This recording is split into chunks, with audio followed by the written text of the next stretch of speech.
Car accident और मैं एक फीमेल सीईओ सू वंकिंग के एक्स हस्बैंड के शरीर में आ गया। उस असली पति के दर्दनाक अंत के बारे में सोचकर मैंने तुरंत डिवोर्स के पेपर्स उठा लिए और बड़े बड़े अक्षरों में अपना नाम साइन कर दिया। फीमेल सीईओ का चेहरा गुस्से से तुरंत बदल गया। चेंशु, क्या तुमने इस बारे में अच्छे से सोच लिया है? मेरा दिल एक पल के लिए रुक गया और मैंने जल्दी से अपना वॉलेट जोर से पकड़ लिया। मजाक कर रहे हो क्या? ये ब्रेकअप के बहुत सारे पैसे हैं। मैं मरते दम तक एक पैसा भी वापस नहीं करूंगा। हॉस्पिटल के बेड पर 3 दिन तक लेटे रहने के बाद मैंने आखिरकार मान लिया कि मैं एक दूसरी दुनिया में आ गया हूँ। एक आम कॉलेज स्टूडेंट एक अजीब सी सीईओ वाली नॉवल की दुनिया में आ गया था, वह भी एक बुरे साइड कैरेक्टर के रूप में। और वह कोई और नहीं बल्कि उस फीमेल सीईओ का एक्स हस्बैंड था। अपने खानदान के पैसे और ताकत के दम पर वह बहुत बदतमीजी करता था और खुद को सबसे बड़ा समझता था। उसे ओपनिंग सेरेमोनी में ही फीमेल लीड सू वंकिंग से पहली नजर में प्यार हो गया था।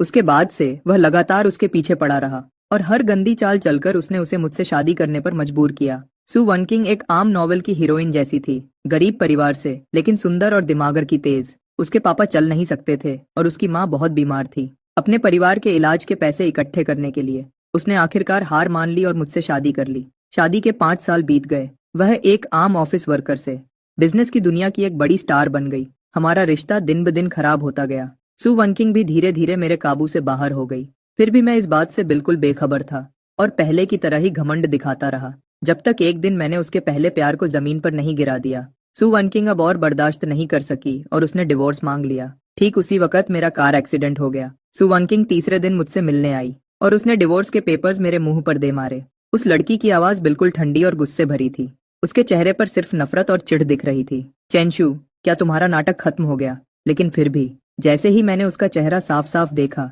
मेरा दिल एक पल के लिए रुक गया। कोई हैरानी नहीं कि इस शरीर का असली मालिक इसके पीछे पागल था। यह चेहरा सच में बहुत सुंदर है। मैंने डिवोर्स के पेपर्स पर देखा, जहां लिखा था कि मुझे कितने पैसे और प्रॉपर्टी मिलेंगे। मेरा दिल रुकने ही वाला था। बाप रे, मैं तो अमीर हो गया। इस शरीर के असली मालिक का परिवार सच में बहुत अमीर था, लेकिन वह एक बदतमीज और जिद्दी इंसान था। और उसका एक छोटा भाई भी था जो हर चीज में उससे बहुत बेहतर था, इसलिए कंपनी का मालिक बनना तो उसके लिए नामुमकिन था। दूसरी तरफ सू वंकिंग का बिजनेस कुछ ही सालों में बहुत बड़ा हो गया था। उसके पास अब बहुत सारा पैसा था। अगर हमारा डिवोर्स होता है तो मुझे मिलने वाले पैसे बहुत ज्यादा होंगे। मैंने अपनी पूरी जिंदगी में अच्छे काम किए हैं, इसलिए अचानक इतना अमीर बनना मेरा ही इनाम है। मिलने वाले पैसों का हिसाब लगाने के बाद मैंने अपनी खुशी को छुपाने की कोशिश की ताकि मेरे चेहरे पर स्माइल ना आ जाए और सू वंकिंग को शक न हो जाए कि कुछ गड़बड़ है। फिर मैंने एक गहरी सांस ली और कहा, मैं डिवोर्स के लिए तैयार हूँ। सू वंकिंग हैरान रह गई। उसने शायद सोचा भी नहीं था कि मैं इतनी जल्दी हाँ कह दूंगा, लेकिन यह मौका जिंदगी में एक ही बार मिलता है। अगर अभी छोड़ दिया तो फिर कभी नहीं मिलेगा। इससे पहले कि वह होश में आती, मैंने जल्दी से पेन उठाया और तुरंत साइन कर दिए। डिवोर्स के पेपर्स पर अपना नाम लिख दिया। सू वंकिंग को लगा कि कुछ तो गड़बड़ है। उसके माथे पर बल पड़ गए। मैंने अपना मुंह दूसरी तरफ घुमाया और ऐसे नाटक किया जैसे मेरा दिल टूट गया हो और कहा, मैंने सोच लिया है सू वंकिंग, अब हम दोनों को एक दूसरे को छोड़ देना चाहिए। उसके बाद मैं काफी देर तक चुप रहा। जब मैं चादर के अंदर छुपकर अपने पैसे गिनने ही वाला था, तभी मैंने देखा कि सू वंकिंग चुपचाप डिवोर्स के पेपर्स को घूर रही है और वहां से जाने का उसका कोई इरादा नहीं लग रहा था। मैंने हैरानी से पूछा, तुम अभी तक गई नहीं? उस सॉन्ग जिंगनियन की चोट अभी तक ठीक नहीं हुई है ना? तुम्हें उससे मिलने नहीं जाना क्या? सू वंकिंग का चेहरा तुरंत गुस्से से ठंडा पड़ गया। मुझे अंदर से थोड़ा डर लगने लगा। क्या यह लड़की अब पछतावा कर रही है कि उसने मुझे इतने सारे पैसे क्यों दिए? लेकिन मैंने तो साइन कर दिया है। अब अगर वह चाहे भी तो पीछे नहीं हट सकती। और वैसे भी मैं कितने बड़े दिल से उसे जाने दे रहा हूँ, तो उसका मुझे पैसे देना बिल्कुल सही है। जब सू वंकिंग कॉलेज में थी, तब उसका एक पहला प्यार था जिसका नाम सॉन्ग जिंगनियन था। उस घमंडी और बदतमीज यंग मास्टर के बिल्कुल उल्टा। सॉन्ग जिंगनियन बहुत ही शरीफ, समझदार और आगे बढ़ने की चाह रखने वाला लड़का था। वह बिना पिता के बड़ा हुआ था। बचपन से ही उसके घर के हालात बहुत खराब थे, लेकिन वह बहुत मेहनती था और हर काम में सबसे आगे रहता था। एक तरह से देखा जाए तो वह और सू वंकिंग एक ही जैसे थे। सिर्फ वही सच में समझ सकता था सू वंकिंग को, इसलिए वे दोनों एक दूसरे के साथी थे। अगर मैं बीच में ना आता तो वे दोनों कब के एक हो गए होते और कॉलेज खत्म करने के बाद वे दोनों इस शहर में मिलकर मेहनत करते और अपना एक छोटा सा प्यारा घर बनाते।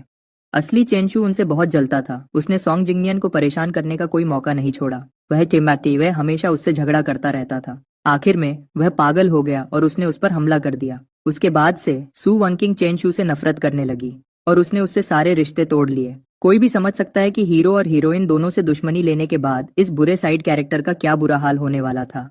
इसलिए मुझे इस मौके का फायदा उठाना चाहिए, पैसे लेने चाहिए और यहाँ से भाग जाना चाहिए। आखिरकार सू वनकिंग ने जोर से दरवाजा बंद किया और चली गई।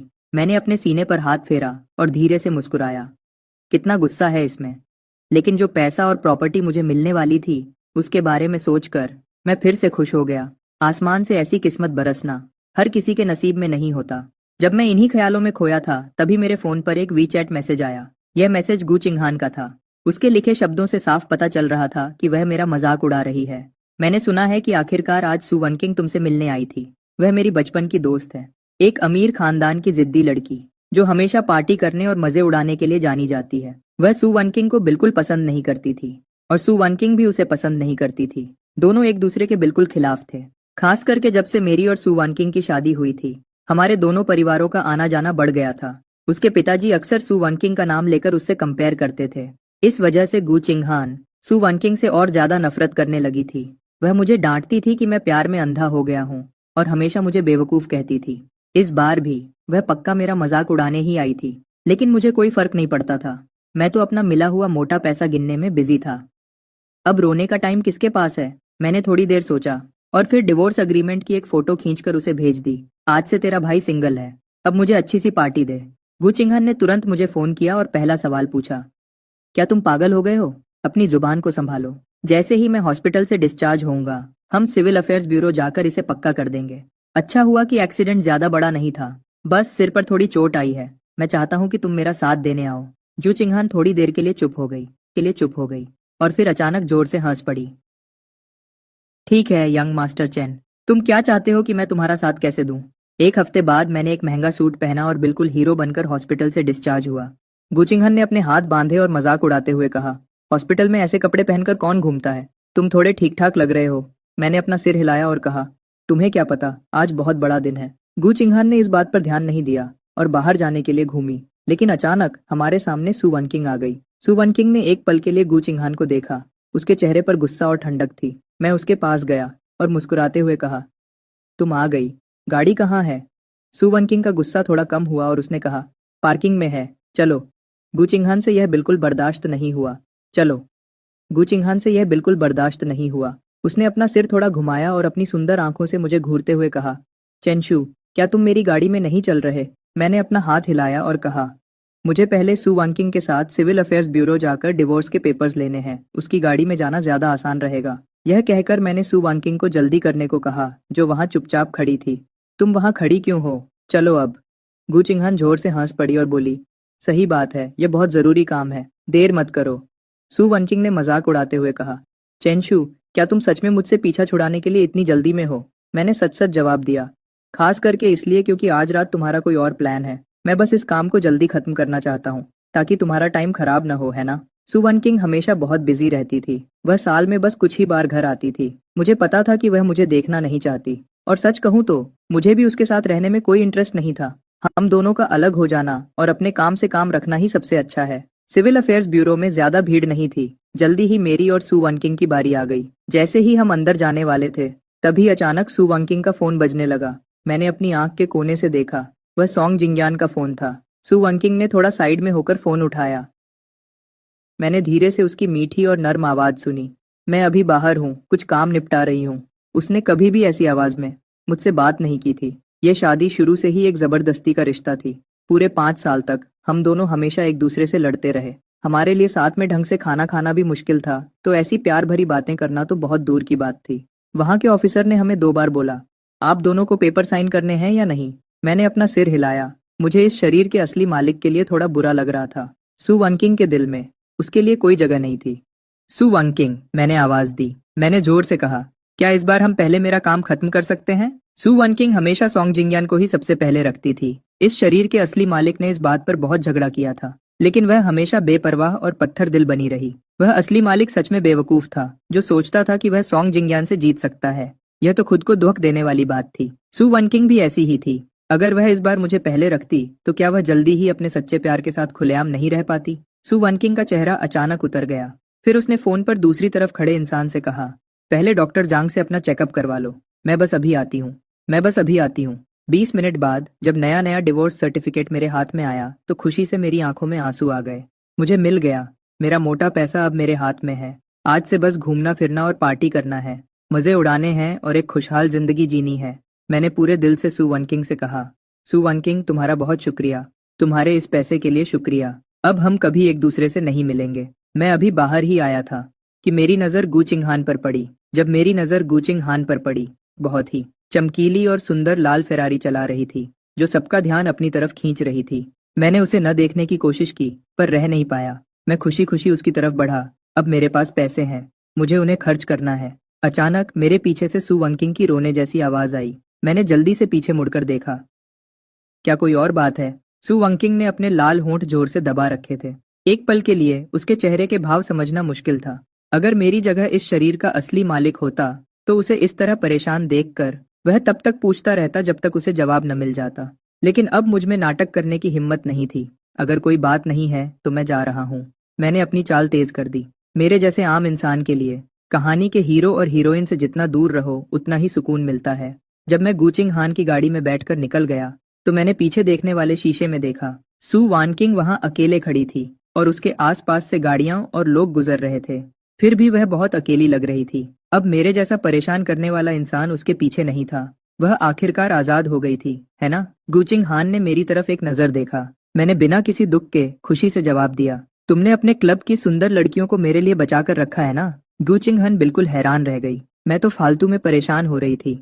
मुझे लगता था कि तुम मुझसे बहुत प्यार करते हो, लेकिन तलाक होते ही तुम्हारे चेहरे पर साफ खुशी दिख रही है। क्या यह इतना साफ दिख रहा है? मैंने अपना चेहरा देखने के लिए गाड़ी का शीशा नीचे किया। अभी मैं 28 साल का हूँ। भले ही मेरी उम्र अचानक 10 साल बढ़ गई है, लेकिन अच्छी बात यह है कि यह चेहरा बहुत सुंदर है। और सबसे बड़ी बात, मेरे पास पैसा है। मैंने थोड़ा सोचा और कहा, वह मुझसे प्यार नहीं करती, इसलिए अब मैं भी उससे प्यार नहीं करूंगा। रेड लाइट पर गाड़ी रोकते हुए गू चिंगहन देर तक मेरी तरफ देखती रही, जब तक मुझे अजीब सा महसूस नहीं होने लगा। आखिरकार वह बोली, इस हादसे के बाद तुम बिल्कुल बदल गए हो। मैंने आराम से अपने कंधे हिलाए। जब कोई मौत के मुंह से बचकर आता है तो उसे सब कुछ साफ समझ आने लगता है। गू चिंगहन एक पल के लिए रुकी और फिर जोर से हंस पड़ी। सही बात है, आज रात जो करना है करो, सारा खर्चा मेरा होगा। 2 घंटे बाद गू चिंगहान को पछतावा होने लगा। उसका चेहरा उतर गया और उसने कहा, क्या तुमने अभी तक काफी लड़कियों को नहीं बुलाया? वह शराब के बारे में बात नहीं कर रही थी, बल्कि क्लब के लोगों के बारे में। मेरा मतलब है उन सुंदर लड़कियों के बारे में। मैंने उसकी तरफ अपना ग्लास बढ़ाया और कहा, आओ ना, अपने भाई के साथ एक ड्रिंक पियो। बोलते हुए मैंने उसके कंधे पर हाथ रखा और आसपास खड़ी सुंदर लड़कियों की तरफ इशारा किया। देखो, ये सब कितनी प्यारी और सुंदर हैं। इनमें से कोई भी मेरी पुरानी पत्नी से कहीं ज्यादा अच्छी है। मैं भी कितना अजीब था। दुनिया में सुंदर लड़कियों की कोई कमी नहीं है। उसके पास पैसा भी था और शक्ल भी, तो फिर वह एक ही लड़की के पीछे क्यों पागल था? गू चिंगहान ने कहा, चलो अच्छा है, तुम्हें समझ तो आया। एक पतली सी लड़की मेरे पास आई और मेरे ग्लास में ड्रिंक डालने लगी। वह बहुत ही सीधी सादी लग रही थी। सर, इसे पीकर देखिए। हाँ बिल्कुल। मैंने खुशी से ग्लास लेने के लिए हाथ बढ़ाया, लेकिन गू चिंगहान ने ग्लास छीन लिया और कहा, ऐसे ही कुछ भी मत पियो। तुम अभी हॉस्पिटल से आए हो, मैं तुम्हारे लिए दोबारा एम्बुलेंस नहीं बुलाना चाहती। यह कहकर उसने उस लड़की को घूरा। लड़की का चेहरा डर के मारे पीला पड़ गया। उसने जल्दी से अपना सिर झुकाया और माफी मांगी। मुझे माफ कर दीजिए सर, मुझे नहीं पता था। मैंने अपना हाथ हिलाया और कहा, कोई बात नहीं, आज मेरा मूड बहुत अच्छा है। फिर मैंने मुस्कुराकर गू चिंगहान की तरफ देखा और कहा, तुम भी कमाल हो। यह तो गलत बात है, तुम खुद तो जो चाहे करो और मुझे एक छोटा सा काम भी न करने दो। जब तुम्हारे दोस्त तुम्हें ड्रिंक पिला रहे थे तब तो तुम मजे से पी रही थी, तो फिर मेरे वक्त पर ऐसा क्यों? गू चिंगहन गुस्से में हंस पड़ी। तुम इन दोनों बातों को एक जैसा कैसे कह सकते हो? क्यों नहीं कह सकता? मैंने ठान लिया था कि मैं फिर से एक अमीर और बेपरवाह लड़का बनूंगा और जो मेरा मन करेगा वह करूंगा। गू चिंगहन ने अचानक पूछा, वैसे क्या तुम्हारे घर वालों को इस बारे में पता है? मैं हैरान रह गया। अरे यार, मैं तो इस बारे में बिल्कुल भूल ही गया था। इससे पहले कि मैं कुछ बोल पाता, गू चिंगहन मेरा चेहरा देखकर सब समझ गई। मुझे पता था कि तुम्हारी उन्हें बताने की हिम्मत नहीं हुई। इस शरीर के असली मालिक के रिश्ते उसके घर वालों के साथ अच्छे नहीं थे। उसके माँ बाप बहुत जिद्दी और पुराने ख्यालात के थे और वह उसके छोटे भाई को ज्यादा प्यार करते थे। उसका मिजाज थोड़ा जिद्दी था। जब वह सू वनकिंग से शादी करना चाहता था तो उसका अपने घर वालों के साथ बहुत बड़ा झगड़ा हुआ था। बाद में जब सू वनकिंग का करियर बहुत अच्छा चलने लगा तो उसके घर वालों का बर्ताव पूरा बदल गया। वह बार बार उसे डांटते भी थे सू वनकिंग के साथ उसकी लड़ाई को लेकर। साफ बात तो यह है कि इस बुरे सपोर्टिंग कैरेक्टर की पहले की जिंदगी बिल्कुल भी आसान नहीं थी। लेकिन जो भी हो, अब डिवोर्स के पेपर्स मेरे हाथ में हैं। अब डरने की क्या बात है? इसके बाद के दिनों में जिंदगी मेरी सोच से भी ज्यादा खुशहाल हो गई थी। मैंने काम वाली से कहकर सू वनकिंग का सारा सामान पैक करवाया और उसे वहां से भेज दिया। यह विला असल में शादी के बाद का घर था, जिसे इस शरीर के असली मालिक के माँ बाप ने उनके लिए खरीदा था। लेकिन सू वानकिंग को यहाँ रहना पसंद नहीं था। शायद इस जगह का कोना कोना उसे याद दिलाता था उस अपमान की जो असली मालिक की वजह से उसे झेलना पड़ा था। शुरू में वह ज्यादातर अपनी कंपनी में ही सो जाती थी। बाद में जब उसका करियर अच्छा चलने लगा तो उसने ऑफिस के पास एक अपार्टमेंट खरीद लिया। असली मालिक एक बार वहां गया था, जहां अचानक उसकी मुलाकात सोंग जिंगयान से हो गई। हालांकि सोंग जिंगयान ने तुरंत सफाई दी कि वह वहां सिर्फ बारिश से बचने के लिए थोड़ी देर के लिए रुका था, लेकिन असली मालिक के गुस्से को देखते हुए वह कैसे शांत रहता। उस वक्त उसकी और सू वानकिंग की बहुत बड़ी लड़ाई हुई। उन दोनों ने एक पूरे महीने तक एक दूसरे से बात नहीं की। आखिर में असली मालिक ही था जो इस बात को झेल नहीं पाया और उसने खुद ही पीछे हटकर समझौता कर लिया। इसमें उसकी क्या गलती थी जब उसकी आंखों और दिल में सिर्फ सू वानकिंग ही बसी थी। चलो, अब तो बहुत अच्छा है। ये बड़ा और आलीशान 3 मंजिला विला अब सिर्फ मेरा है। सू वानकिंग का यहाँ ज्यादा सामान नहीं था, लेकिन उसे साफ करने के बाद मुझे यह घर थोड़ा खाली लगा, इसलिए मैं तुरंत शॉपिंग करने निकल गया। फिर मैं अपनी पसंदीदा दुकानों पर एक राजा की तरह उंगली उठाकर सामान चुनने लगा। मुझे यह चाहिए और वह भी चाहिए, मुझे इनकी जरूरत नहीं है, बाकी सब मेरे लिए पैक कर दो। अभी करता हूँ मिस्टर चेन। स्टोर मैनेजर खुशी से खिल उठा। कई सेल्स वाले मेरे पीछे पीछे मेरे बैग्स उठाए चल रहे थे। अचानक जैसे ही मैं दरवाजे से बाहर निकला, मेरी मुलाकात सू वनकिंग से हो गई। मुझे देखकर वह वहीं रुक गई। मैंने देखा कि सोंग जिंगयान ठीक उसके पीछे खड़ा था। लगता है उसके पैर की चोट अब काफी ठीक हो गई है, अब तो वह मॉल में घूम भी सकता है। सू वनकिंग ने अपना मुंह थोड़ा खोला और खुद ही बोल पड़ी, जल्दी ही इसकी माँ का बर्थडे है, इसलिए मैं इसे यहाँ गिफ्ट पसंद करने के लिए लाई हूँ। मैंने अपनी आंखें झपकाईं। वह मुझे ये सब क्यों बता रही है? मुझे इससे कोई फर्क नहीं पड़ता था, लेकिन तमीज के नाते मैंने बस अपना सिर हिला दिया। लेकिन इससे पहले कि मैं वहां से जाता, सोंग जिंगयान बोल उठा। वह थोड़ा शर्मिंदा दिख रहा था। मिस्टर चेन, मुझे माफ कीजिएगा, मेरा पैर अभी पूरी तरह ठीक नहीं हुआ है, इसलिए मुझे सू वनकिंग से मदद मांगनी पड़ी ताकि वह मुझे यहाँ ला सके। मैंने देखा कि आपने काफी सारा सामान खरीदा है, क्या यह उठाने में थोड़ा भारी नहीं है? क्यों ना सू वनकिंग को आपकी मदद करने दें, मैं खुद ही संभाल सकता हूँ। इसकी बातें सुनो, बात करने का क्या तरीका है। इस बात से उसने सू वनकिंग को याद दिलाया कि मैंने ही उसे धक्का दिया था, और साथ ही यह भी जता दिया कि मुझे जलन नहीं होनी चाहिए, और बड़ा बनते हुए सू वनकिंग से मेरी मदद करने को कह रहा है। मैंने मुस्कुराते हुए जवाब दिया, कोई जरूरत नहीं है, मेरी गाड़ी ठीक नीचे खड़ी है, और वैसे भी मेरे निजी मामलों में मिस सू को परेशान न करना ही बेहतर होगा। सोंग जिंगयान हैरान रह गया। क्या? मैंने भी हैरानी से सू वनकिंग की तरफ देखा। मिस सू, आपने अभी तक मिस्टर सोंग को नहीं बताया कि हमारा डिवोर्स हो चुका है। सोंग जिंगयान ने पूरे झटके के साथ सू वनकिंग की तरफ देखा। सू वनकिंग के चेहरे की मुस्कुराहट गायब हो गई, उसका चेहरा उतर गया। मुझे बातों का तमाशा बनाना पसंद नहीं है, तो वह मेरे जश्न मनाने पर ताना मार रही थी। मैंने तो बस कुछ डिवोर्स पार्टीज दी थी, बस इतना ही। क्या इसमें इतना चिढ़ने की कोई जरूरत है? सोंग जिंगयान ने बिल्कुल भी नहीं सोचा था कि उसे अचानक इतना बड़ा झटका लगेगा। उसका मुंह खुला का खुला रह गया और वह हकबकाते हुए बोला, वानकिंग, आपका और मिस्टर चेन का आपने मुझे क्यों नहीं बताया? उसकी आवाज सुनकर सू वनकिंग को आखिरकार याद आया कि वह अभी भी उसके पास ही खड़ा है। वैसे ये आदमी है कौन? थोड़ी देर रुककर उसने धीमी आवाज में सफाई दी, मैं आजकल बहुत बिजी थी। पहले मुझे टालने के लिए यह उसका सबसे पसंदीदा बहाना होता था। किसने सोचा था कि वक्त बदल जाएगा और सोंग जिंगयान के साथ भी बिल्कुल वैसा ही होगा। लेकिन आखिरकार हीरो और सपोर्टिंग कैरेक्टर में फर्क तो होता ही है। सोंग जिंगयान के लिए ये बातें बहुत बड़ी और खुशी की खबर थी। उसकी आंखें मेरे और सू वनकिंग के बीच घूमने लगीं। कुछ बार उसने एक शर्मिंदा चेहरा बनाया और कहा, मुझे माफ कीजिएगा। उसने एक शर्मिंदा चेहरा बनाया और कहा, मुझे माफ कीजिएगा, मुझे पहले नहीं पता था। मेरा ये बात उठाने का कोई गलत मतलब नहीं था। मिस्टर चेन, आप इस बात का बुरा तो नहीं मानेंगे ना? बिल्कुल नहीं, अब मेरा इस औरत से कोई लेना देना नहीं है। चलो, आप दोनों अपनी शॉपिंग एंजॉय करो। मेरे पास कुछ लड़कियां हैं जो मेरे बैग्स उठाने के लिए खड़ी हैं, ये काफी भारी हैं। तभी सू वनकिंग अचानक बोल पड़ी, रुको, क्या? मैं पीछे मुड़ा। क्या कोई और बात है मिस सू? सू वनकिंग ने अपना माथा सिकोड़ा। ऐसा लगा कि उसे अभी भी आदत नहीं थी मेरे इस अचानक बदले हुए बर्ताव की। कल मेरी माँ ने कहा था कि तुम बहुत दिनों से उनसे मिलने नहीं आए। सू वनकिंग की आवाज धीमी हो गई। ऐसा लग रहा था कि उसे यह कहने में मुश्किल हो रही है। उसके पास बोलने के अलावा कोई रास्ता नहीं था। अगर तुम्हारे पास टाइम हो तो प्लीज एक बार उनसे मिलने चले जाना। वह जिसकी बात कर रही थी वह उसकी माँ थी, जो किडनी की बीमारी से परेशान थी। सू वनकिंग के बिल्कुल उलट, उनकी माँ मुझे हमेशा बहुत पसंद करती थी, क्योंकि सू वनकिंग ने उन्हें कभी नहीं बताया था कि उसकी शादी मुझसे जबरदस्ती करवाई गई थी। उस बुजुर्ग औरत की नजरों में मैं एक अमीर घर का लड़का था जो सू फैमिली को छोटा नहीं समझता था और सू वनकिंग से बहुत प्यार करता था। इसलिए वह मुझसे बहुत खुश रहती थी। जब शुरू में हमारी शादी हुई थी, सू वंकिंग का दिल जीतने के लिए मैं हमेशा आगे बढ़कर उनकी माँ का ख्याल रखता था, ताकि उनका आशीर्वाद पा सकूं। मुझे पता था कि यह मेरा सबसे बड़ा हथियार था। सू वनकिंग एक बहुत अच्छी बेटी थी जो अपनी माँ का कहना मानती थी। शायद इसी वजह से उसने मुझसे सारे रिश्ते आसानी से नहीं तोड़े थे, लेकिन आखिर में मैंने सॉन्ग जिंगयान पर हाथ उठा दिया और उसकी बर्दाश्त की हद को पार कर दिया। और इस तरह मैंने अपना आखिरी हथियार भी खो दिया। मैंने एक पल के लिए सोचा, फिर मैं मान गया। कल चलते हैं। आखिरकार उस बुजुर्ग औरत ने तो कुछ गलत नहीं किया था। सुवांकिंग ने चैन की सांस ली, फिर कहा, ठीक है, मैं कल सुबह तुम्हें लेने आऊंगी। मैं थोड़ा हंसा और अपनी गाड़ी की चाबी हिलाई। जरूरत नहीं है, मेरे हाथ पैर सलामत हैं, मैं खुद गाड़ी चला सकता हूँ।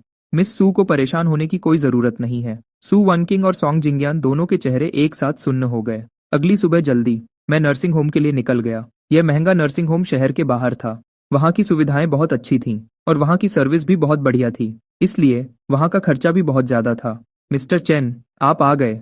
नर्स ने मुझे देखते ही तमीज से मेरा स्वागत किया। उसे सू वानकिंग ने काम पर रखा था, यह जानते हुए कि मेरे और सू वानकिंग के रिश्ते अच्छे नहीं हैं। वह भी मुझसे थोड़ी दूरी बनाकर रखती थी। सू की माँ बिस्तर पर लेटी हुई थीं। साल भर की किडनी की बीमारी ने उन्हें बहुत कमजोर और दुबला पतला कर दिया था। उनका शरीर बहुत कमजोर हो गया था, लेकिन शुक्र है कि पिछले कुछ सालों से इस नर्सिंग होम में रहने की वजह से उनकी हालत पहले से काफी बेहतर हो गई थी। सू वानकिंग की नजर मेरे हाथ में पकड़े खाने के डिब्बे पर थोड़ी देर के लिए रुकी। उसने नफरत से अपना मुंह बनाया।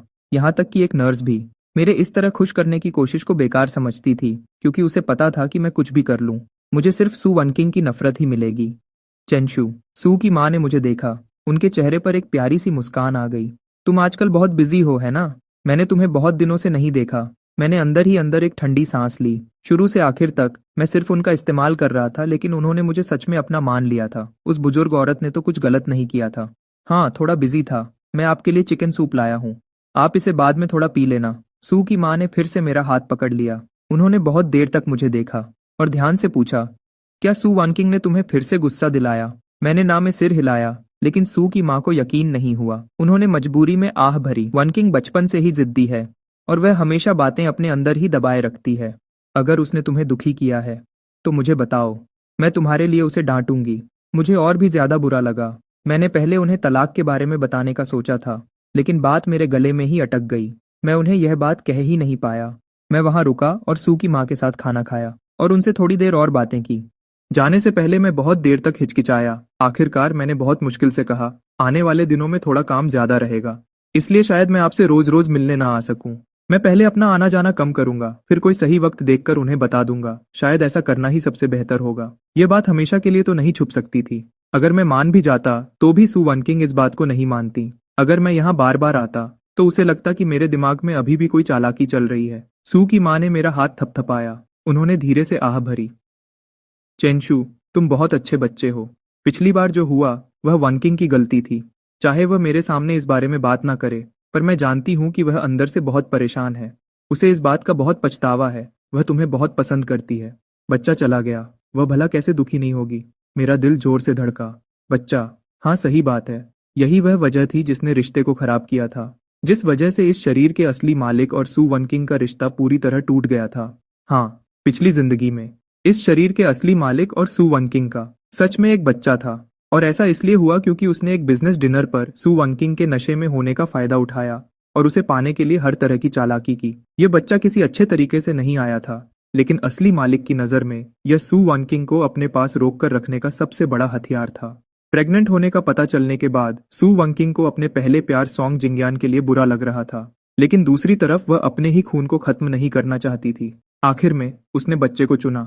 उसका अपना बचपन पहले ही बहुत मुश्किल रहा था, इसलिए वह नहीं चाहती थी कि उसका बच्चा पैदा हो एक टूटे हुए परिवार में।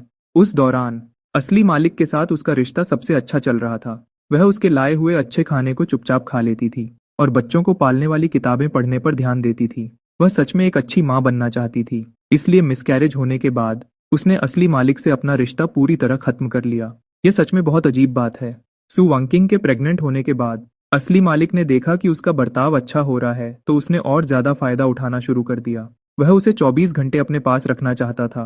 जब भी सू वनकिंग मना करती तो वह बच्चे की भलाई का बहाना बनाता या कहता कि यह परिवार के रिश्ते को मजबूत करने के लिए है, और सू वनकिंग को मजबूर होकर उसकी बात माननी पड़ती। धीरे धीरे सु वनकिंग का सब्र टूटने लगा। एक बार सु वनकिंग को काम के सिलसिले में बाहर जाना था और उसके साथ जाने वालों में सॉन्ग जिंगयान भी था। असली मालिक ने साफ मना कर दिया और कहा कि वह किसी और को भेजे और खुद घर पर रहकर प्रेगनेंसी पर ध्यान दे। सु वनकिंग को लगा कि वह उसकी आज़ादी में दखल दे रहा है। वह उस पर शक करता था और उसे काबू में रखना चाहता था। उन दोनों के बीच बहुत बड़ा झगड़ा हुआ। चेंशु, क्या तुम एक बार के लिए नॉर्मल नहीं रह सकते?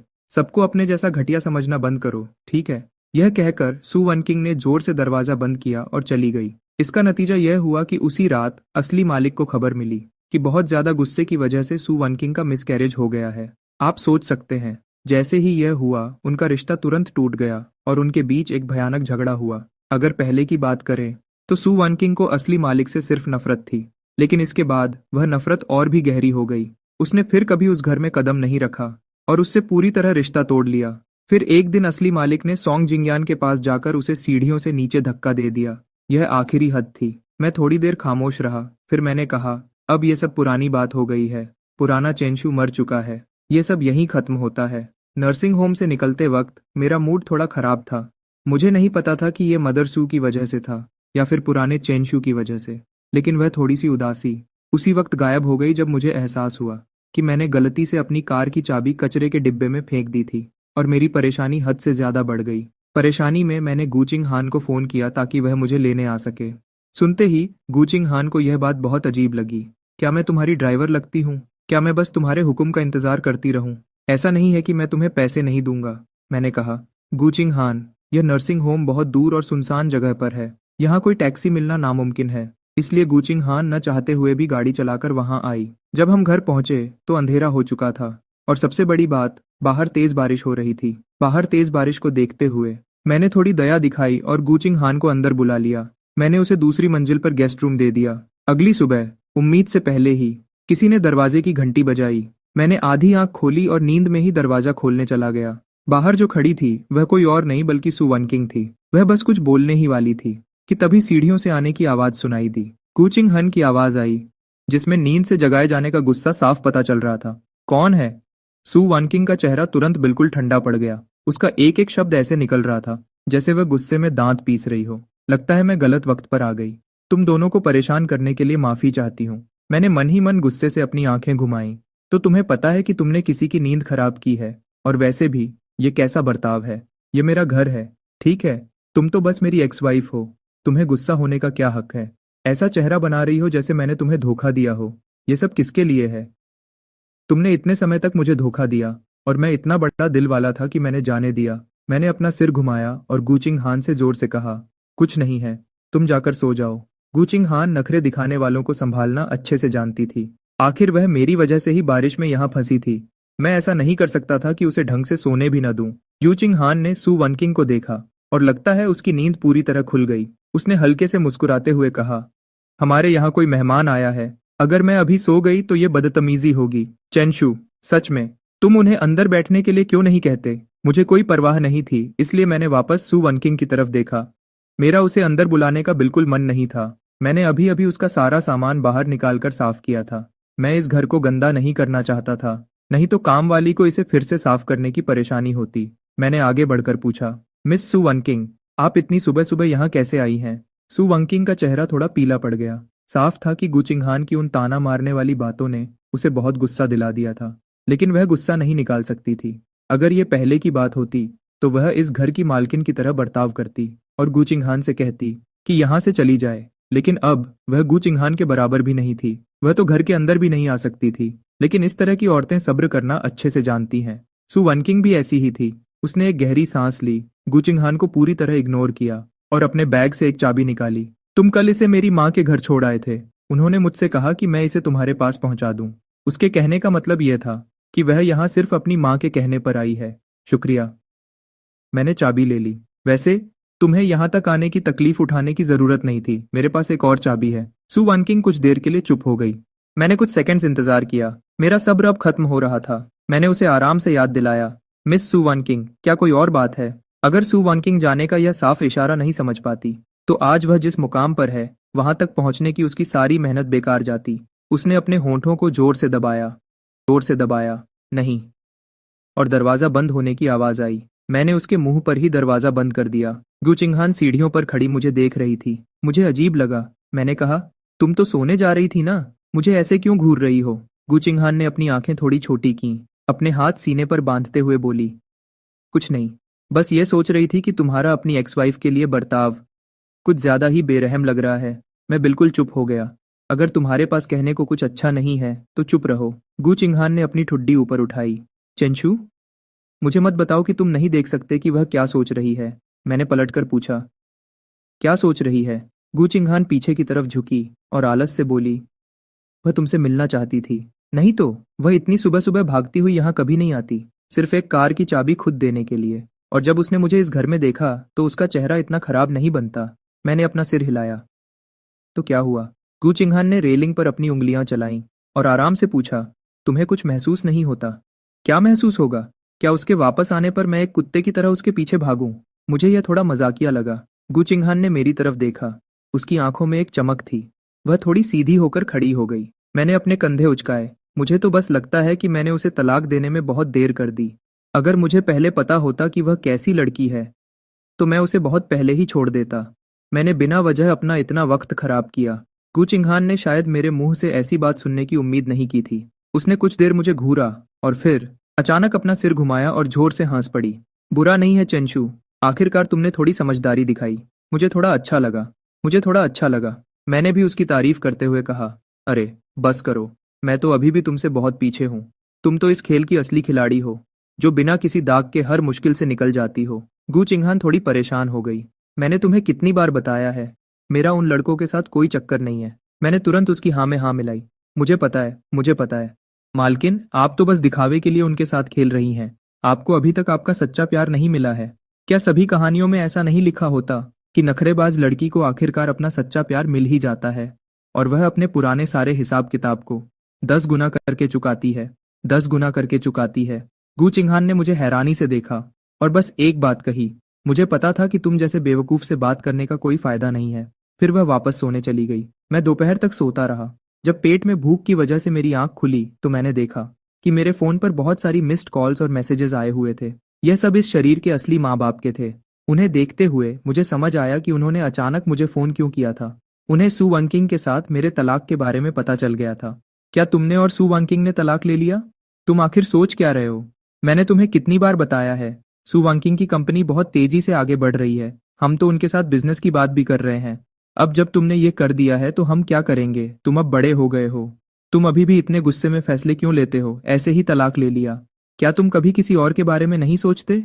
तुम बहुत मतलबी हो। मेरा तुम जैसा कोई बेटा नहीं है। जो भी हो, वही सब पुरानी बातें बार बार लिखी थीं। मैंने उसे थोड़ी देर देखा और फिर ध्यान देना छोड़ दिया। मैं कुछ खाना ढूंढने बाहर गया था। खुशबू बहुत अच्छी थी। मैंने हैरानी से देखा, टेबल पर ढेर सारा अच्छा खाना रखा हुआ था और गु चिंगहान आराम से उस मजेदार खाने को खा रही थी। जू चिंगहान, क्या तुम्हारे अंदर थोड़ा भी जमीर नहीं है? अकेले अकेले खा रही हो? गु चिंगहान ने हैरानी से अपनी आईब्राव उठाई। क्या मैं तुम्हारे लिए भूखी रहूं? बहुत सही बात कही। बिल्कुल सही बोला। इस बात का जवाब देना मुश्किल था। मैं सीधा आगे गया और चॉपस्टिक्स उठा ली और अपना पसंदीदा फिश फ्लेवर्ड श्रेडेड पोर्क उठाया। बाकी सब बातों को छोड़कर गु चिंगहान को खाने की सच में बहुत अच्छी समझ है। उसके खास किचन से मंगवाया गया खाना पैक करवा कर लाने पर भी बाकी सब जगह से बहुत ज्यादा स्वादिष्ट होता है। जू चिंगहान अचानक बोली, तुम्हारे माँ बाप ने मुझे फोन किया था। उन्होंने कहा कि उन्हें तुमसे बात करनी है, लेकिन तुम फोन नहीं उठा रहे हो। मैंने ब्रेस्ड रिब्स का एक और टुकड़ा उठाया। मुझे पता है। गु चिंगहान ने एक पल के लिए अपनी चॉपस्टिक्स रोकी। उसने मेरे फोन की तरफ देखा। क्या तुम्हें उन्हें वापस फोन नहीं करना चाहिए? मैंने हाथ से इशारा किया। कोई जरूरत नहीं है, उन्हें बोलने दो। जो होना था वो हो गया। अब वह मेरा कुछ नहीं बिगाड़ सकते। तभी मेरे फोन की घंटी फिर से बजी। दूसरी तरफ से तुरंत चिल्लाने की आवाज आई, चेंशु, अभी के अभी सु युआनकिंग के पास जाओ। उससे कहो कि तुम गलत थे। उससे कहो कि तुमने गुस्से में ऐसा किया और उससे वापस शादी करने की भीख मांगो। उस तेज औरत की आवाज सुनकर मैंने अपना मुंह बनाया।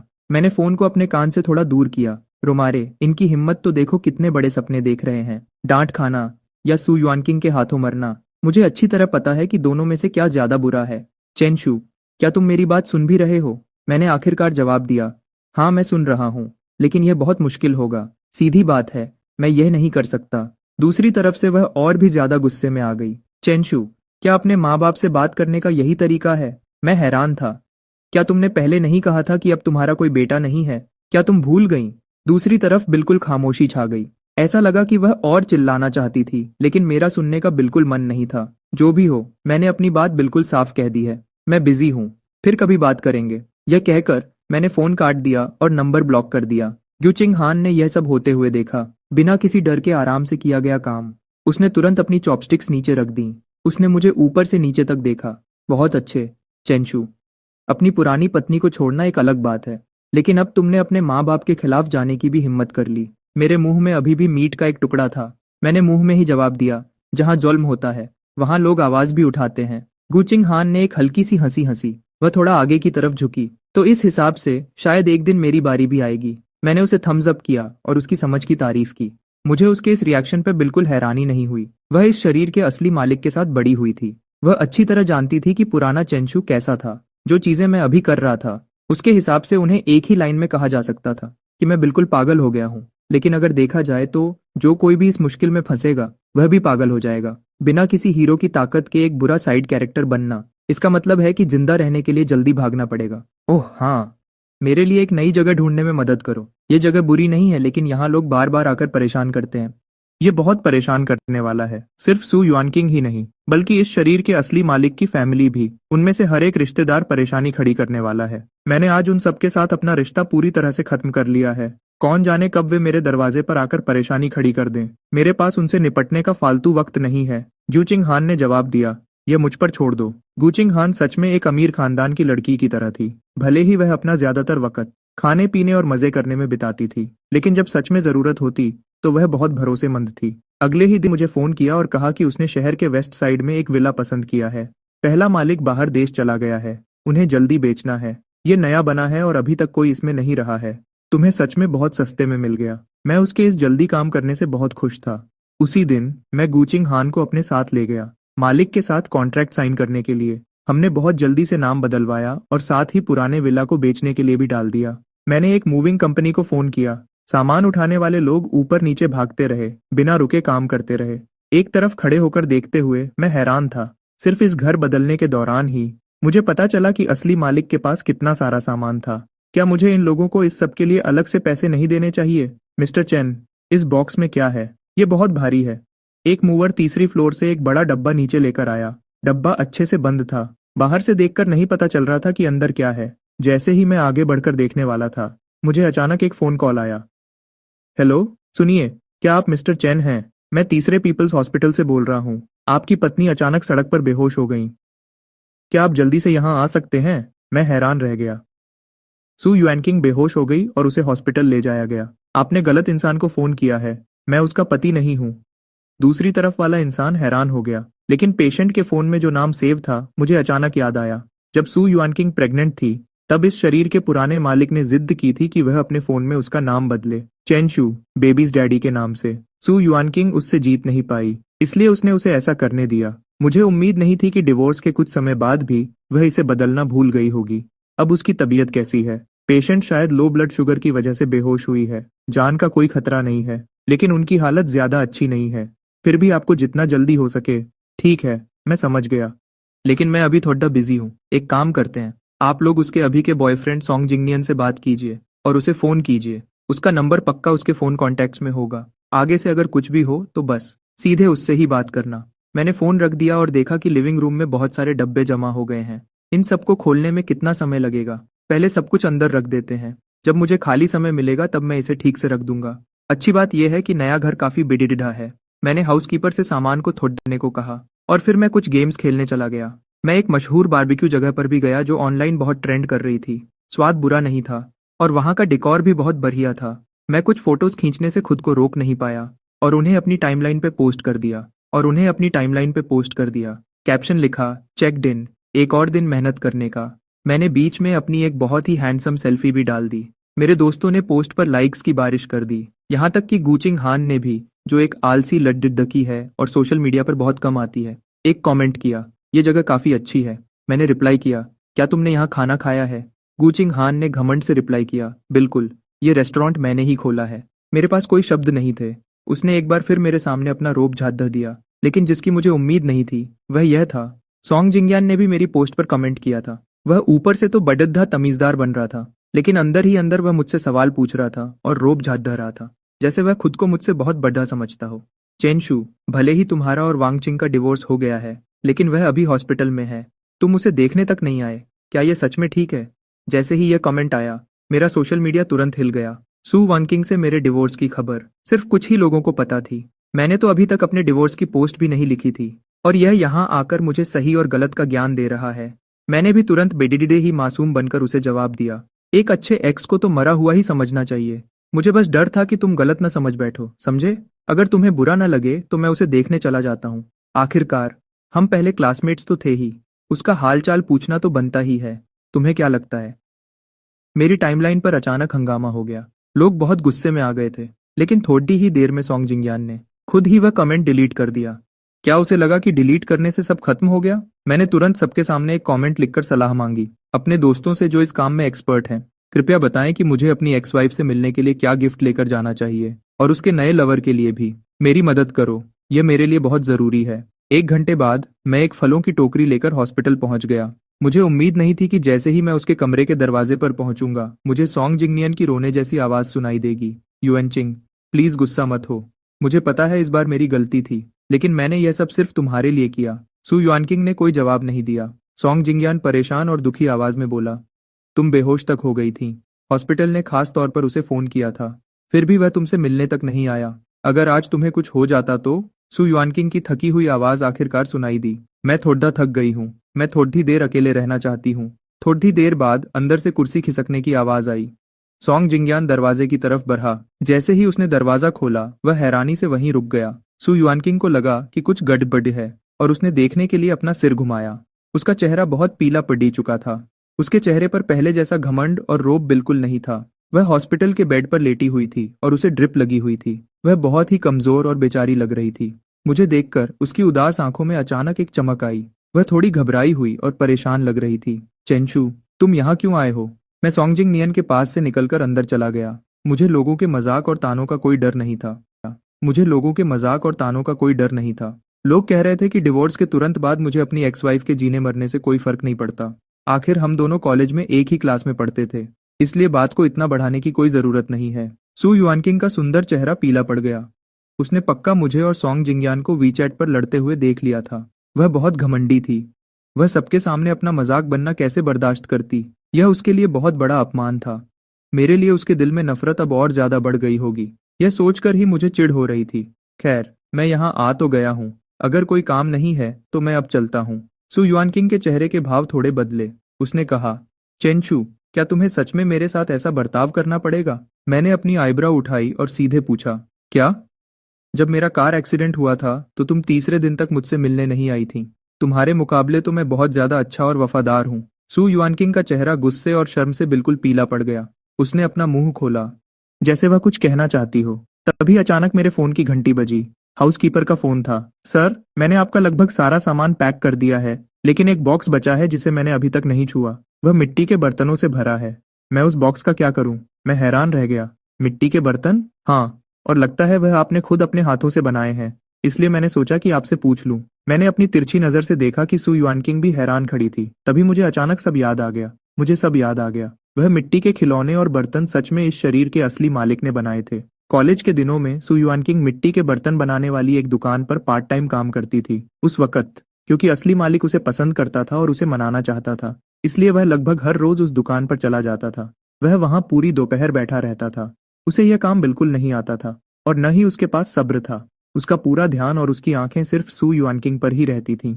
इस वजह से वह हर बार खुद को मिट्टी से पूरा गंदा कर लेता था और घर पर बहुत ही बदसूरत और अजीब सी बनी हुई चीजें लेकर आता था। फिर भी वह बिना थके यह सब खुशी खुशी करता था। उसे इस बात से बिल्कुल भी शर्म नहीं आती थी। बाद में सू युआनकिंग से उसका यह हाल देखा नहीं गया, और उसने बताया कि वह सब गलत तरीके से कर रहा है। असली मालिक ने तुरंत इस मौके का फायदा उठाया और कहा, तो फिर तुम ही मुझे सिखा दो। सू युआनकिंग ने साफ मना कर दिया, लेकिन असली मालिक बहुत अमीर था और खुले पैसे खर्च करता था, और उस दुकान का एक वीआईपी कस्टमर था, इसलिए वह उसे नाराज नहीं कर सकती थी। यह सिलसिला तब तक चलता रहा जब तक सू युआनकिंग ने वह नौकरी नहीं छोड़ दी। उसके बाद ही असली मालिक ने वहां जाना बंद किया। वह मिट्टी की चीजों का बॉक्स इसी तरह से भरा था। वे चीजें जरूरी नहीं है, उन सबको कचरे में फेंक दो, मुझे कोई फर्क नहीं पड़ता। जैसे ही मैंने अपनी बात खत्म की तभी अचानक, रुको, सू युआनकिंग अचानक बोली, तुम अपना घर बदल रहे हो? मुझे मानना पड़ेगा, इस औरत का दिमाग कभी कभी सही चल जाता है। मैंने हाँ में सिर हिलाया। सू युआनकिंग ने पूछा, तुम कहाँ शिफ्ट हो रहे हो? सू युआनकिंग ने पूछा, तुम कहाँ शिफ्ट हो रहे हो? इतना अचानक क्यों? मुझे इस बात पर हंसी आ गई। मिस सू, मुझे एक ही बात कितनी बार बोलनी पड़ेगी? हमारा डिवोर्स हो चुका है। मैं क्या करता हूँ और कहाँ रहता हूँ, अब इससे तुम्हें कोई मतलब नहीं होना चाहिए। सू युआनकिंग की बोलती बंद हो गई, जैसे उसने कोई ऐसी बात सुन ली हो जो वह बर्दाश्त नहीं कर सकती थी। उसकी आंखें थोड़ी लाल हो गईं। बहुत देर बाद उसने थोड़ा नर्म होते हुए कहा, अगर तुम्हें वे मिट्टी के बर्तन नहीं चाहिए तो मैं किसी को भेजकर उन्हें अपने पास मंगवा लूंगी। मैंने उसे अजीब तरीके से देखा और कहा, वे मेरी चीजें हैं, मेरी मर्जी मैं उन्हें रखूं या कचरे में फेंक दूं। पता नहीं मेरी इस बात से सू युआनकिंग को क्या दुख हुआ, लेकिन इस बात ने उसे अंदर तक चोट पहुंचाई थी। उसकी आंखों की आखिरी उम्मीद भी तुरंत खत्म हो गई, जैसे हवा के चलते कोई छोटा सा दिया बुझ गया हो। सॉन्ग जिंगयान घबराकर जल्दी से उसके पास आया। युएनचिंग, क्या तुम ठीक हो? सू युआनकिंग ने अपना चेहरा थोड़ा घुमा लिया और उसका हाथ हटाने की कोशिश की। सॉन्ग जिंगयान वहीं खड़ा रह गया और उसे बहुत अजीब लगा, लेकिन मुझे इनके इस नाटक में बिल्कुल भी दिलचस्पी नहीं थी, इसलिए मैं वहां से जाने के लिए पीछे घूमा। लेकिन जैसे ही मैंने दरवाजे से बाहर कदम रखा, वहां से गुजर रहे एक डॉक्टर ने मुझे आवाज दी। मैंने ऊपर देखा तो वहां एक फीमेल डॉक्टर खड़ी थी, जिसकी उम्र लगभग 40 साल थी। वह मुझे ध्यान से देखते हुए बोली, तुम यहाँ हॉस्पिटल में कैसे? क्या तुम्हारी तबीयत खराब है? मैं थोड़ा हैरान हो गया। फिर मेरी नजर उसके कोट पर लगे नेम टैग पर पड़ी। वह लेडीज डॉक्टर की हेड थी। मेरे दिमाग में एक शक हुआ, इस शरीर के असली मालिक का इस डॉक्टर से सिर्फ एक ही रिश्ता हो सकता था, और वह था पहले वाला बच्चा। पूछने के लिए शुक्रिया डॉक्टर, लेकिन मैं बिल्कुल ठीक हूँ। मैं तो आज बस यहाँ एक दोस्त से मिलने आया था, मैंने गोलमोल जवाब दे दिया। यह सुनकर उसने चैन की सांस ली। ये तो अच्छी बात है, लेकिन अब तुम दोनों की उम्र हो रही है। अगली बार जब प्रेगनेंसी हो तो तुम लोग उसे ऐसे ही अबॉर्ट नहीं कर सकते। मैं सुनकर वहीं जम गया। इन दो छोटी बातों में बहुत बड़ा राज छुपा था। क्या सू युआनकिंग का अचानक मिसकैरेज नहीं हुआ था? उस रात जब असली मालिक भागकर हॉस्पिटल आया था, तब सू युआनकिंग को ऑपरेशन रूम से बाहर लाया जा चुका था और सॉन्ग जिंगनियन उसके बेड के पास ही खड़ा था। युएनचिंग, तुम ये क्या कर रही हो? सॉन्ग जिंगनियन की घबराई हुई आवाज अचानक मेरे पीछे से आई। मैंने पीछे घूमकर देखा तो सू युआनकिंग अपने हाथ से ग्लूकोज की सुई निकाल रही थी। उसने सॉन्ग जिंगनियन को एक तरफ धक्का दे दिया और भागती हुई मेरी तरफ आने लगी। वह तुरंत भागकर आई और मेरा रास्ता रोक दिया। वह फीमेल डॉक्टर के सामने खड़ी हुई। उसकी आवाज में बहुत टेंशन थी। डॉक्टर, यह मेरे और मेरे पति के बीच का पर्सनल मामला है, इससे आपका कोई लेना देना नहीं है। मेरा पूरा शरीर एक बार फिर ठंडा पड़ गया। मैंने धीरे से अपनी गर्दन घुमाई और सू युआनकिंग की तरफ देखा। पहली बार मुझे लगा कि यह सुंदर चेहरा मेरे लिए बिल्कुल अनजान था। सू युआनकिंग, इस सब का क्या मतलब है? फीमेल डॉक्टर ने परेशानी से अपनी आईब्राउ सिकोड़ी। क्या आपको नहीं पता था? आपकी पत्नी ने कहा था कि अभी आप दोनों का पूरा ध्यान अपने करियर पर है और आप दोनों अभी बच्चा नहीं चाहते, इसलिए उन्होंने अबॉर्शन करवाने का फैसला किया और आपको इस बारे में कुछ भी नहीं पता था। मुझे ठीक से याद नहीं कि मैं घर कैसे पहुंचा, क्योंकि मेरा पूरा शरीर इस अचानक मिली खबर से मैं इतना शॉक हो गया था कि मुझे चक्कर आने लगे। मैं काफी देर तक स्टडी रूम में बैठा रहा। मैंने अपनी आंखें बंद कर लीं। किताब में साफ लिखा था कि चेन शू की बहुत ज्यादा जलन की वजह से उसका सू युआनकिंग के साथ बहुत बड़ा झगड़ा हुआ था, जिसकी वजह से गलती से उसका मिसकैरेज हो गया। मुझे नहीं पता क्यों, लेकिन जब मैंने इस बारे में सोचा तो मेरे शरीर में कहीं दर्द महसूस होने लगा। ऐसा लग रहा था जैसे मैं सच में महसूस कर सकता हूँ। उस पल को जब उसे पता चला कि बच्चा अब नहीं रहा, वह पूरी निराशा और बेहद दर्द, मैं इन फीलिंग्स से बाहर निकलना चाहता था। हाउसकीपर ने अभी अभी स्टडी रूम साफ किया था। मैंने वहां थोड़ी खोजबीन की और मुझे एक बॉक्स मिला जिसमें उसके कॉलेज का सामान रखा था। आखिर में बॉक्स के सबसे नीचे मैंने एक कॉलेज की स्क्रैप बुक निकाली। मिसकैरेज की कहानी पहले ही नॉवल से अलग हो चुकी थी, तो क्या बाकी चीजों में भी कोई बदलाव हो सकता है? पहला पेज पलटते ही वहां मिलिट्री ट्रेनिंग के दौरान खींची गई एक फोटो थी। ग्रीन मिलिट्री यूनिफॉर्म में वह लड़का बहुत प्यारी स्माइल कर रहा था। उसके पीछे स्टेज पर एक पतली और सुंदर लड़की की परछाई दिख रही थी। भले ही वह थोड़ा दूर थी, लेकिन कोई भी एक नजर में देखकर बता सकता था कि वह कॉलेज के दिनों की सू युआनकिंग थी। उसके नीचे कुछ छोटी लाइंस लिखी हुई थीं। मिलिट्री ट्रेनिंग के पहले ही दिन मेरे ठीक पास एक लड़की धूप की वजह से बेहोश हो गई। मैं उसे अपनी पीठ पर उठाकर मेडिकल रूम ले गया। वह फूल जैसी हल्की थी। मुझे उम्मीद नहीं थी कि आज के ड्रिल के दौरान मैं उसे स्टेज पर नए स्टूडेंट्स की तरफ से स्पीच देते हुए देखूंगा। तो इसका नाम सू युआनकिंग है। सेल्फी के बहाने अपने क्रश की चोरी छिपे फोटो लेना एक बिल्कुल आम बात है। ये शायद तब की बात है जब उसने अभी अभी सू युआनकिंग को पसंद करना शुरू किया था। मुझे यह थोड़ा अजीब और मजाकिया लगा। इस शरीर के असली मालिक को सू युआनकिंग से पहली नजर में ही इतना सिंपल प्यार हो गया था। मैं खुद को अपना चेहरा छूने से नहीं रोक पाया। किताब का चेंशू बहुत मतलबी और जिद्दी था। वह इतना गुस्से वाला था कि इस फोटो से बिल्कुल अलग लगता था। इस प्यारी स्माइल वाले लड़के से बिल्कुल अलग। एक जवान लड़के के बारे में ऐसा सोचना सच में मुश्किल है, जिसकी आंखों में इतने सारे सपने थे कि वह आगे चलकर एक शक्की, जिद्दी और गुस्से वाला और एक बेहद मतलबी इंसान बन गया। मैंने आगे के पेजेस पलटना जारी रखा और देखा कि हर एक फोटो सच में सू युआनकिंग से जुड़ी हुई थी। क्लासरूम में बैठकर उसकी पढ़ाई करने की फोटो, बैडमिंटन कोर्ट में रैकेट घुमाने की फोटो, हवा में उड़ते हुए उसके लंबे बाल, कैंटीन में चुपचाप अपना खाना लेकर अकेले बैठकर खाना और मिट्टी के बर्तन बनाने वाली शॉप पर सिर झुकाकर ध्यान से काम करना। कभी कभी इन फोटोज के पास उसने अपने दिल की बातें भी लिखी हुई थीं। जो क्लासेस वह लेती है वह बहुत बोरिंग है। मुझे एक भी चीज समझ नहीं आती। कोई लड़की पढ़ाई में टॉप करने के साथ साथ बैडमिंटन में इतनी अच्छी कैसे हो सकती है? वह हमेशा अकेले ही खाना खाती है और कैंटीन में हमेशा सबसे सस्ता खाना लेती है। क्या उसका पेट भरता भी होगा? वह हमेशा बहुत बिजी लगती है। उसके पास मुझसे एक शब्द भी बोलने का वक्त नहीं है। यह स्क्रैप बुक इस शरीर के असली मालिक के सू युआनकिंग के लिए एक तरफा प्यार की कहानी थी, जो उसने कॉलेज के 4 सालों में लिखी थी। उसने उसकी बहुत सारी फोटोज खींची थीं।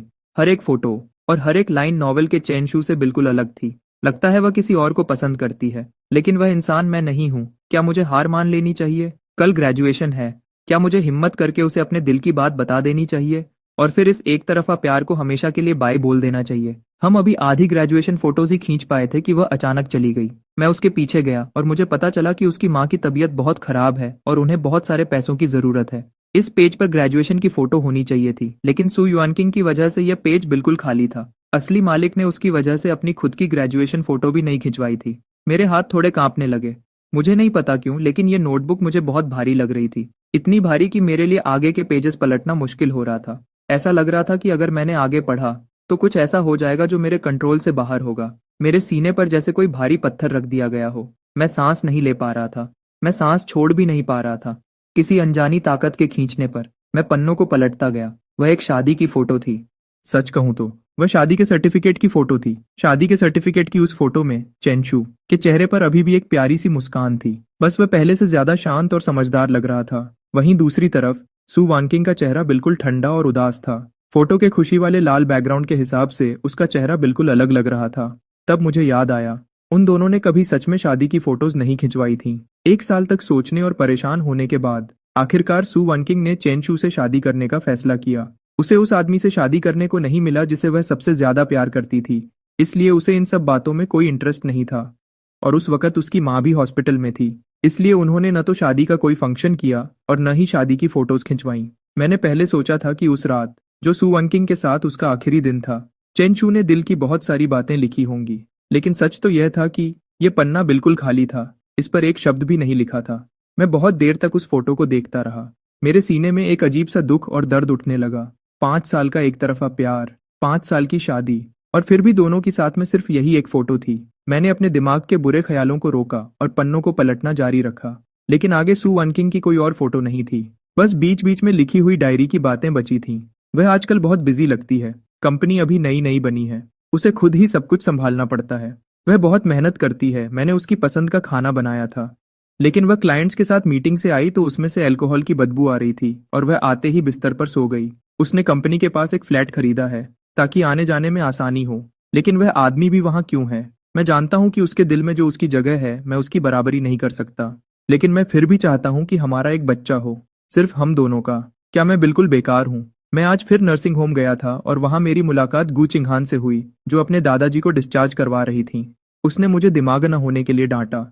उसने कहा कि सू वानकिंग जैसी औरत के सामने ये सब तरीके बिल्कुल बेकार हैं। मैं तुरंत वहां से घूमकर चला गया, क्योंकि मैं अंदर से जानता था कि वह सच कह रही थी। मैं पहले हार मानने वाला था, लेकिन उस रात सू वानकिंग घर आई। पता नहीं काम पर सब ठीक था या नहीं, पर वह पूरी तरह नशे में थी। मैं खुद पर काबू नहीं रख पाया और मैंने उसे किस कर दिया, और पहली बार उसने भी मुझे वापस किस किया। बीच में एक बड़ा सा खाली हिस्सा था, जब तक कि डायरी की एक और बात सामने नहीं आई। लगता है वह प्रेग्नेंट है। मैं पन्नों को आगे पलटता गया। वह 2 महीने चेंशू और सू वानकिंग के रिश्ते के सबसे शांत दिन थे। हालांकि वह अच्छी तरह जानता था कि सू वानकिंग में यह बदलाव सिर्फ बच्चे की वजह से आया था, लेकिन वह इससे ज्यादा कुछ मांग भी नहीं सकता था। बहुत साल पहले से ही वह इस औरत से इतना ज्यादा प्यार करता था कि खुद को रोक नहीं पाता था। उसे लगता था कि वह उसकी जिंदगी की रोशनी है। वह उससे थोड़ा सा प्यार और अपनापन चाहता था, लेकिन यह शुरुआत से ही एक गलती थी। ये सब जो सुंदर सपने लग रहे थे, वे आखिरकार बहुत बुरे तरीके से टूट गए। आखिरी पन्ना एक अबॉर्शन का पेपर था जिसे टुकड़े टुकड़े कर दिया गया था और उसे टेप से वापस जोड़ा गया था। उस पेपर के नीचे राइट साइड में सू वनकिंग के साइन थे। ये मेरे लिए एक बहुत बड़े झटके जैसा था। मुझे एक तेज दर्द महसूस हुआ। मेरा पूरा शरीर सुन्न हो गया। मेरे हाथ पैर बिल्कुल ठंडे पड़ गए। बहुत सारी पुरानी बातें मेरे दिमाग में आने लगीं। मैं एक ऐसी तड़पती हुई मछली जैसा था जो सांस लेने के लिए पानी से बाहर आने की कोशिश कर रही हो, लेकिन एक बड़ी लहर ने उसे वापस अंदर खींच लिया हो। मुझे आखिरकार याद आ गया, मैं किसी किताब के अंदर नहीं आया हूँ, मैं ही चेंशू हूँ। कमरे की खामोशी में अचानक मेरे फोन की घंटी बजी, जिसकी आवाज बहुत तेज लगी। गु चिंगहन का फोन आ रहा था। मैंने फोन उठाने के लिए स्क्रीन को स्वाइप किया। इससे पहले कि मैं कुछ बोल पाता, गु चिंगहन ने सीधे पूछा, क्या तुम आज हॉस्पिटल में सू वनकिंग से मिलने गए थे? वह तो आज दोपहर को ही काम के सिलसिले में फ्लाइट से बाहर गई थी। देखा जाए तो उसे मेरे बारे में कुछ पता नहीं होना चाहिए था। हालांकि मैंने स्टेटस लगाया था, फिर भी उसे इतनी सारी बातें इतने साफ तरीके से नहीं पता होनी चाहिए थीं। मैंने मना नहीं किया। तुम्हें कैसे पता चला? वह थोड़ी देर के लिए रुकी। सू वनकिंग ने अभी मुझे फोन किया था। वह तुम्हारे बारे में कुछ बातें पूछ रही थी। अच्छा? मैंने हाँ में सिर हिलाया। मेरा आगे कुछ भी पूछने का बिल्कुल मन नहीं था। मेरी शांत आवाज सुनकर गु चिंगहन को लगा कि कुछ गड़बड़ है। इतनी रात हो गई है, क्या तुम अभी तक जाग रहे हो? मैं बस बोलने ही वाला था, तभी मुझे दरवाजे की घंटी सुनाई दी। दरवाजे पर सच में सू वनकिंग खड़ी थी। मैंने गु चिंगहन का फोन काट दिया और दरवाजा खोलने के लिए नीचे गया, लेकिन मैंने उसे अंदर नहीं आने दिया। बाहर बिल्कुल अंधेरा था। उसके पीछे से स्ट्रीट लाइट की रोशनी आ रही थी, जिसकी वजह से उसकी एक लंबी परछाई बन रही थी। इस वजह से उसका आधा चेहरा रोशनी में और आधा अंधेरे में दिख रहा था। मैंने पूछा, तुम्हें क्या चाहिए? मैं तुमसे माफी मांगने आई हूँ। जब से मैं हॉस्पिटल से निकला हूँ तब से लेकर अभी तक 3 घंटे बीत चुके थे। उसे अब जाकर यह बात कहने की याद आई है। मैंने बिना किसी इमोशन के कहा, इसकी कोई जरूरत नहीं है, सब बीत चुका है, मुझे अब इस माफी की कोई जरूरत नहीं है। सू वनकिंग का चेहरा और भी पीला पड़ गया। मेरी बात सुनो, मैं समझाती हूँ, मैं सब बता सकती हूँ। उस दिन मैंने सच में बिना सोचे समझे गुस्से में वह सब कर दिया। क्या वह सच में बिना सोचे समझे किया था या पहले से सोचा समझा प्लान था? मैंने एक ठंडी हंसी हंसते हुए जवाब दिया, मेरे बच्चे को पेट में रखना तुम्हारे लिए इतना बड़ा दुख बन गया था, है ना? सू वनकिंग थोड़ी देर के लिए बिल्कुल चुप हो गई, फिर उसने अपनी आंखें जोर से बंद कर लीं। उसने एक एक शब्द पर जोर देते हुए कहा, शुरू में मैं सच में इस बच्चे को नहीं चाहती थी, लेकिन बाद में जैसे जैसे बच्चा दिन ब दिन बड़ा होने लगा, मैं सच में, उस वक्त मेरा दिमाग काम नहीं कर रहा था। मुझे भी इस बात का बहुत पछतावा है। अब पछतावा हो रहा है? क्या तुम्हें नहीं लगता कि अब बहुत देर हो चुकी है? सू वनकिंग की आंखों में देर से आने वाला पछतावा साफ दिख रहा था। उसके कंधे कांप रहे थे और रोने की वजह से उसके मुंह से शब्द नहीं निकल रहे थे। मेरे चेहरे पर एक हल्की सी हंसी आई।